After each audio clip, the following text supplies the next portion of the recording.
Olá! Este nosso encontro é baseado no caderno de estudos elaborado pelo professor doutor Marcelo Lessa, que é o idealizador e mentor do projeto ENAC Turbo. Hoje, a gente vai mergulhar em algumas transformações fundamentais que estão acontecendo na Constituição do Brasil. É quase uma revolução silenciosa, sabe? Mudanças que redefinem o que significa ser cidadão, como os nossos direitos são protegidos e até onde a justiça pode, de fato, alcançar. Vamos juntos nessa? Para a gente começar, que tal uma pergunta bem direta? Imagina só, alguém consegue uma segunda cidadania, um passaporte europeu, por exemplo. Isso poderia, de alguma forma, fazer essa pessoa deixar de ser brasileira? Bom, se essa pergunta fosse feita há alguns anos, a resposta seria bem diferente. Hoje, a coisa mudou, e mudou da água para o vinho. Então, o nosso roteiro aqui vai passar por 4 grandes transformações, ok?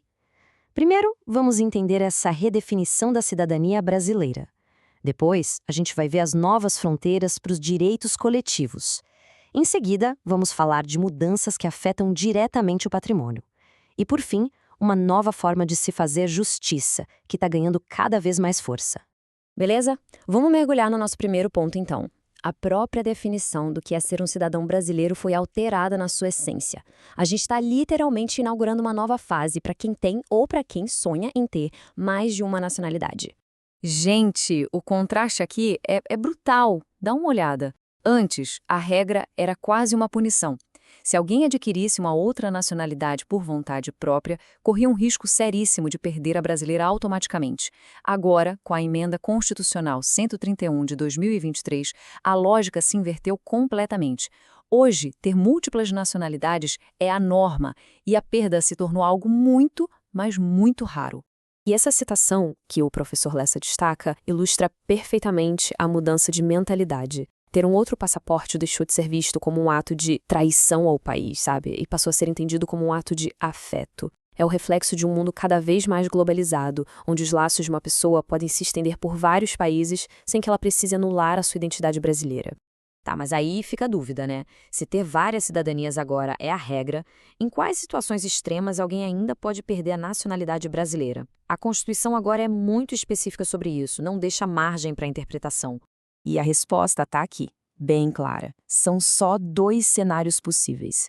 O primeiro é uma punição, que acontece, por exemplo, em casos de fraude para conseguir a naturalização ou em atos contra a democracia. E atenção, isso sempre vai exigir uma decisão final da justiça, não é automático. O segundo é um ato de vontade da própria pessoa. Ela vai lá e pede formalmente ao governo para renunciar à sua nacionalidade. Isso nos leva a um ponto super importante, um caso extremo até. E se uma pessoa, num ato voluntário, decide renunciar à sua única cidadania, a brasileira? E se ela correr o risco de ficar sem pátria nenhuma, de virar uma pátrida? Bom, a Constituição pensou nisso e criou uma trava de segurança. A resposta é um sonoro não. O pedido é simplesmente negado. A Constituição agora proíbe de forma expressa qualquer ato que possa deixar uma pessoa sem nacionalidade. Isso é uma proteção humanitária fundamental, que agora está gravada no nosso texto constitucional. É a dignidade da pessoa em primeiro lugar, sempre. Agora vamos mudar um pouco o foco, saindo da identidade individual e entrando de cabeça nos direitos coletivos. Aqui a gente vai ver duas decisões marcantes do Supremo Tribunal Federal, o STF, que literalmente redesenharam o cenário social em temas que são extremamente sensíveis. Primeiro, vamos falar do famoso marco temporal. O que era isso, afinal? Era uma tese jurídica que defendia o seguinte: os povos indígenas só teriam direito àquelas terras que eles estivessem ocupando fisicamente no dia exato da promulgação da nossa Constituição. Uma tese que, claro, gerou um debate nacional gigantesco. E o resultado, o STF foi lá e, pá, derrubou a tese. Declarou o marco temporal inconstitucional. E essa decisão foi histórica porque ela estabeleceu que os direitos dos indígenas são originários, ou seja, eles existem antes mesmo da própria Constituição de 88. Isso consolida uma proteção muito mais ampla e justa às terras tradicionais. E não parou por aí. A segunda grande decisão do STF que a gente destaca foi no campo da educação. A Corte afirmou que qualquer lei, seja estadual ou municipal, que tente proibir o uso da chamada linguagem neutra nas escolas é inconstitucional. O argumento principal é duplo. Primeiro, estados e municípios não podem legislar sobre diretrizes gerais da educação, isso é competência do governo federal. E segundo, porque fere a liberdade de cátedra dos professores. Ok, agora a gente vai para um assunto que mexe com o bolso e com o planejamento de vida de muita gente. A reforma tributária e as novas regras que ela trouxe para heranças e doações. Guarda esse número, 8%. Essa é a alíquota máxima do imposto sobre heranças e doações, o famoso ITCMD. Mas a grande sacada da reforma constitucional não foi mudar esse teto, foi mudar a forma como ele é aplicado. E aqui está o pulo do gato, a grande mudança. A progressividade do ITCMD se tornou obrigatória por força da Constituição. Antes, os estados podiam escolher se queriam aplicar alíquotas maiores para valores maiores. Agora, não tem mais essa escolha. É mandatório. Quem herda mais, paga um percentual maior de imposto. Simples assim. E a reforma trouxe também uma novidade muito positiva sobre isenção de impostos. Sabe aquelas doações para instituições sem fins lucrativos, como ONGs ou institutos de pesquisa que têm uma finalidade social importante? Então, agora elas são imunes ao ITCMD. É um incentivo constitucional direto na veia para fortalecer o terceiro setor no Brasil.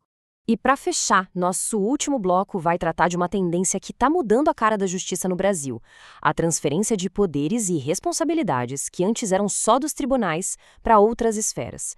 É um movimento conhecido por um nome um pouco complicado: desjudicialização. Para entender essa história, a gente precisa dar uma olhada rápida nesta tabela, e o foco tem que ser total na primeira linha. No Brasil, quando um tratado internacional de direitos humanos é aprovado com um quórum especial lá no Congresso, ele ganha o mesmo peso de uma emenda constitucional. Ele vai para o topo da pirâmide, lado a lado com a Constituição. E isso, na prática, tem consequências gigantescas. E é exatamente aqui que a desjudicialização acontece na vida real. Por causa dessa força constitucional dos tratados, um tabelião lá no cartório, por exemplo, agora tem o dever de aplicar esses tratados diretamente. Isso significa que ele pode, e mais, ele deve, ignorar uma regra estadual ou municipal que vá contra aquele tratado. É um poder imenso que o professor Lessa chama de controle de convencionalidade no balcão, algo que antes a gente só pensava ser possível para um juiz. Quer ver outro exemplo do dia a dia? Retomada de bens. Com o Marco Legal das Garantias, a retomada de um carro por falta de pagamento, que antes era uma novela e precisava de um processo judicial, agora pode ser feita de forma extrajudicial, direto no cartório. Isso descomplica, acelera o mercado de crédito e, de quebra, desafoga o nosso judiciário. Então, o que todas essas mudanças mostram para a gente no fim das contas?